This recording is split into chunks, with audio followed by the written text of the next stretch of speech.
শিক্ষক শিক্ষিকাদের যে মহা মিছিল অনুষ্ঠিত হলো, সেই মহা মিছিলে এমন কিছু হিন্ট পাওয়া গেল, এমন কিছু জিনিস আমরা দেখলাম যেখানে আমাদের মনে হচ্ছে যে হয়তো আবার আরজিকর আন্দোলনের একটা নির্যাস কিন্তু দেখা যেতে পারে এই শিক্ষক শিক্ষিকাদের আন্দোলনের মধ্যেও। একদিকে যেমন রিলে অনশন শুরু হলো, অন্যদিকে আরজিকরে যারা আন্দোলনকারী ছিলেন তারা যোগ দিলেন এই আন্দোলনে।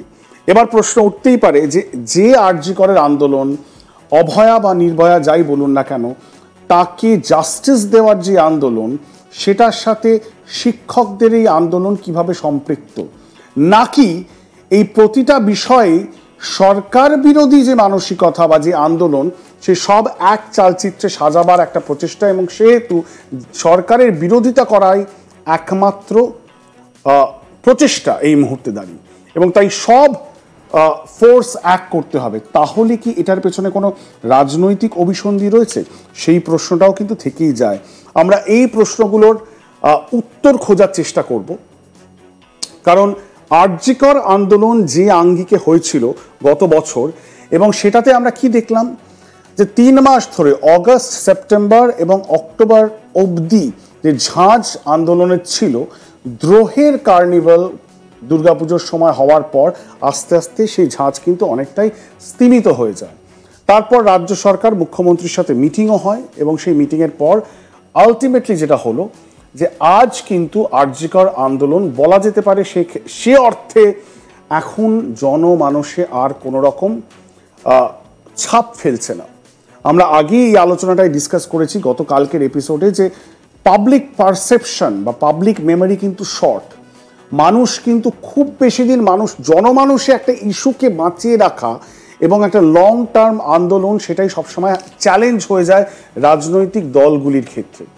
এখানে অবশ্য ছাত্রছাত্রীদের, আগে আরজিকরের আন্দোলনটা ছাত্রছাত্রীদের আন্দোলন ছিল, আর এই আন্দোলনটা শিক্ষক শিক্ষিকাদের আন্দোলন। সেই জায়গায় দাঁড়িয়ে সেই আন্দোলনের পেছনে কি কোনো রাজনৈতিক ব্যাক সাপোর্ট রয়েছে, এবং সেটা আগামী দিনে কি আরো বেশি প্রকাশ পাবে, এবং তারই কি একটা ট্রেলার আজ আমরা দেখতে পেলাম। এই যে একটা বিশাল বড় র্যালি আজকে আয়োজন করার কথা বলা হলো, গণসংগঠনরা থাকবেন, বিভিন্ন ইন্টেলেকচুয়ালরা থাকবেন বলা হলো, শিয়ালদা থেকে ধর্মতলা পর্যন্ত, এবং সেখানে ওই একই ধরনের ছবিগুলো যেন খুব মিলে মিলে যাচ্ছিল, ঠিক যেমন আরজিকর আন্দোলনের সময় হয়েছিল। এবং সেখানে আমরা দেখতে পেলাম আরজিকরের আন্দোলনকারীদের, আরজিকর মেডিকেল কলেজ হসপিটালের, এবং তার সঙ্গে সঙ্গে রিলে অনশন এবং অনশন আমরা দেখতে পেলাম। সবার আগেই শোনাই আরজিকরের আন্দোলনরত ডক্টর দেবাশিস হালদার, তিনি আমাদেরকে কি জানালেন। আজ দেবাশিস হালদার এবং আশফাকুল্লাহ নাইয়ার মতো পরিচিত মুখ, যারা আরজিকর আন্দোলনটাকে 3 মাস ধরে টেনে নিয়ে গেছিলেন, তারা এই আন্দোলনের সাথে, শিক্ষক শিক্ষিকাদের আন্দোলনের সাথে গলা মেলালেন। কেন, কি কারণে, জানালেন তারাই। দেখেছিলাম সেই সময় উই ওয়ান্ট জাস্টিস উঠেছিল আওয়াজ, আজকে এই শিক্ষকদের মিছিলেও কিন্তু উই ওয়ান্ট জাস্টিস, সেটা নিয়ে কি বলবেন? দেখুন, এর আগে আরজিকরের যে আন্দোলন, সেটা কোনো ডাক্তারদের আন্দোলন ছিল না। আমরা মনে করি সেই আন্দোলনও একটা নাগরিক আন্দোলন ছিল, যার স্লোগান ছিল উই ডিম্যান্ড জাস্টিস। আজকে যে আন্দোলন, সেই আন্দোলনও কিন্তু একটা নাগরিক আন্দোলনেই পরিণত হবে, যার মূল সুর জাস্টিস, ন্যায় বিচার। সেখানে অভয়া, একজন সরকারি হাসপাতালে যে কর্মরত একজন জুনিয়র ডাক্তার, তাকে হতে হয়েছিল, তথ্য প্রমাণ লোপাট হয়েছিল, স্বাস্থ্য দুর্নীতির জন্য জেলে যেতে হয়েছে সন্দীপ ঘোষকে, আশিস পান্ডেকে। আর আজকে এই 26,000 চিকিৎসক, যারা শিক্ষক শিক্ষিকা শিক্ষাকর্মী রয়েছেন, তাদের ভবিষ্যৎ যাদের জন্য অন্ধকার, তাদের বিরুদ্ধে এই লড়াই কিন্তু চলবে। ন্যায় বিচারের জন্য উই ডিম্যান্ড জাস্টিস বলে কিন্তু এই আন্দোলন চলবে। উই ডিম্যান্ড জাস্টিস বলে এই আন্দোলন চলবে, জানিয়ে দিলেন দেবাশিস হালদার। সুতরাং জাস্টিস, সর্বতরে জাস্টিস, বা বলা যেতে পারে সরকার বিরোধী যে মানসিকতা বা আন্দোলন, সেই আন্দোলনে অ্যাটলিস্ট আমরা জানি না আরজিকর আন্দোলনের যারা মুখ ছিলেন অনেকে তারা এখন এই মুহূর্তে কিন্তু পাবলিক ডোমেনে নেই।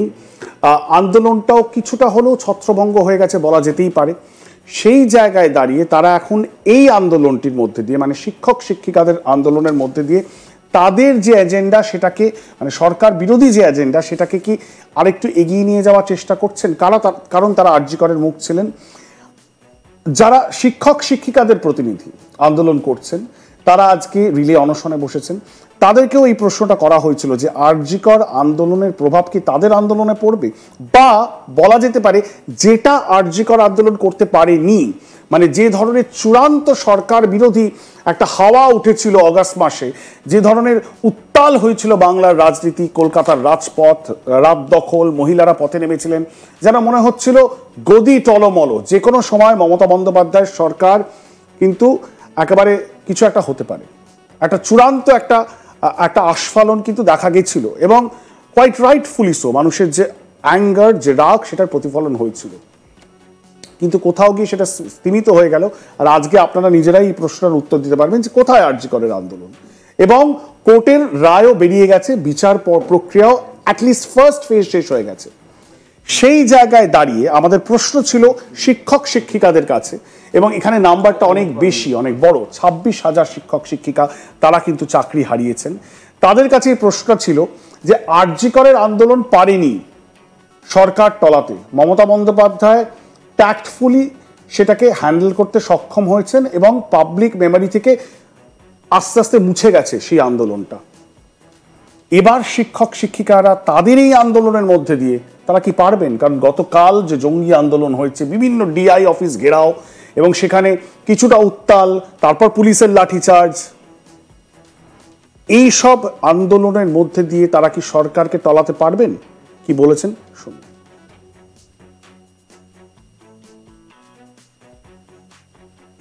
ডাক্তাররা অনশনে বসেছিলেন, আন্দোলন করেছিলেন, কিন্তু তাদের সে অনশন কিছুদিন বাদে অনশন শেষ হয়ে গেছিল। তো আপনিও অনশনে করছিলেন, তাহলে আপনার এই যে অনশন না একই রকম হবে না, একই রকম ভাবে আমাদের দাবি যতক্ষণ না হচ্ছে, অর্থাৎ আমরা সসম্মানে যতক্ষণ না সেই প্রতিষ্ঠানে পৌঁছতে পারছি, ততক্ষণ না আমরা এই জায়গা থেকে ছাড়ছি না। আর এসএসসি নিয়োগকারী সংস্থা, তিনিই আমাদেরকে সমস্ত তথ্য দেন, তার ওনার কাছেই রয়েছে, ওনাকেই পাবলিশ করতে হবে যতদিন অনশন চালিয়ে যাবেন, যতক্ষণ না সদুত্তর পাওয়া যাচ্ছে। যে ডাক্তাররা যারা এসেছিলেন তাদের অনশন তো মুখ্যমন্ত্রীর হাত থেকে মিটে গেছে, তাহলে আপনার অনশন কি এরকম শেষ হয়ে যেতে পারে? না, আমরা ওই শুধু মৌখিক আশ্বাসে তো আমাদের জীবনটা ফিরে পাবো না, আমাদের চাকরি তো মৌখিক আশ্বাসে ফিরে পাবো না। তার জন্য যে আইনগত যে ব্যবস্থা রয়েছে, সেই আইনি ব্যবস্থাতে যাবে, এবং আমরা সেটা দেখবো, দেখে নিয়ে তারপরে আমরা সিদ্ধান্ত নেব। কতক্ষণ কি আপনি অনশন করবেন? ততক্ষণ এখন দেখা যাক কিরকম, কতটা কি আমাদের সাথে সহানুভূতি দেখাচ্ছে না দেখাচ্ছে, তারও ডিপেন্ড। একটা কোয়ালিটেটিভ ডিফারেন্স কিন্তু এই দুটি আন্দোলনের মধ্যে রয়েছে। আরজিকরের আন্দোলন, সেখানেও মমতা বন্দ্যোপাধ্যায়ের সাথে দেখা করতে গেছিলেন, মনে করে দেখুন, আরজিকরের আন্দোলনরত ছাত্রছাত্রীরা, এবং মমতা বন্দ্যোপাধ্যায় সেই আন্দোলনের মানে তাদের ডাকে সাড়া দিয়েছিলেন, বারবার সেই মিটিং ভেস্তে যাচ্ছিল। ফাইনাল যে মিটিং হয়, সেই মিটিংটাও এইভাবে ক্যামেরার সামনে হয়, দেখানো হয়, এবং কোথাও গিয়ে বলা হচ্ছিল